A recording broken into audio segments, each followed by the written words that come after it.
પેલા તો આ વરે તો પતંગ લઈ આવ્યો તું, ગયા વરે નહોતો લઈ આવ્યો. તઈ મારી સગાવી તોડી નાખ્યું ને વૈદ્યુત તું સોરીને લઈ ગયો.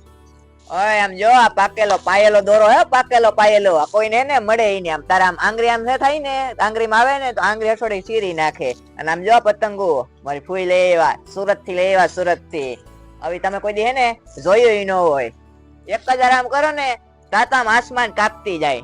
ભાઈ જો હું બધાને કહી દઉં છું, મેળી મારી એટલે હે ને નાસ્તો ને બધું તમારે લઈ આવવાનું હે. અને બધાને કહી દઉં છું, બધાએ બબે બબે પતંગ હે ને વધારે લઈ આવજો. અને જો ભાઈ બધાને હે ને એક નિયમ કહી દઉં છું, લાગે ભાગે લોહી ની ધાર, મારું નામ નહીં. પછી કાલ હવારે હે ને ભાઈ અમારે ઘરે કોઈ રાવ લઈને ન આવવું જોઈએ. હવે મજા આવે ને ઈ જ ભાઈ આવજો. ભાઈ ઓલો પાવો હે ને વગાડવાના ઈ તારે લઈ આવવાનો હે. અને આપણે ઓલી વાડીએ સ્ટીરિયા વગાડતા હોય ને ઈ સ્પીકરો હે ને બધાય ઈ તારે લઈ આવવાના. અહીંયા હે ને કાઈ એટલે કાઈ નહીં મળે, કારણ કે હે ને મેળી મારી હે, અહીંયા ખાલી પાણી મળશે. અને નાસ્તાની હે ને ભાઈ બધી વ્યવસ્થા એ તમારે બધાને કરવાની હે. રેડી? અહીંયા કઈ માંગતા નહીં, અટાણ થી કહી દઉં હું. ઓલા બધું તૈયાર કરી લીધું, ત્યાં ટાણે પવને ગયો નહોતો જોતો ને ત્યાં સુધી ફૂક બોલાવતો હતો. હવે ઘડીક માંથી આવશે નહીં. એટલે ઢીલ દે એટલે તને હાવ ઢીલ દેવાની નહોતી કીધી, પતંગ હોય ગઈ. તું એક તો બાપા આવડતી નહીં તો આવતો નહીં, જવા દે. હાલે જવાનું બાપા બેઠામાં એને પાસે બધી હે ને પંજે બંધાય. આપણે તો હે ને હરખા બાંધતા જ નથી આવડતા. જેવા બાંધે ની બધી પતંગો તૂટી જાય. હાલે જા ફટાફટ જા.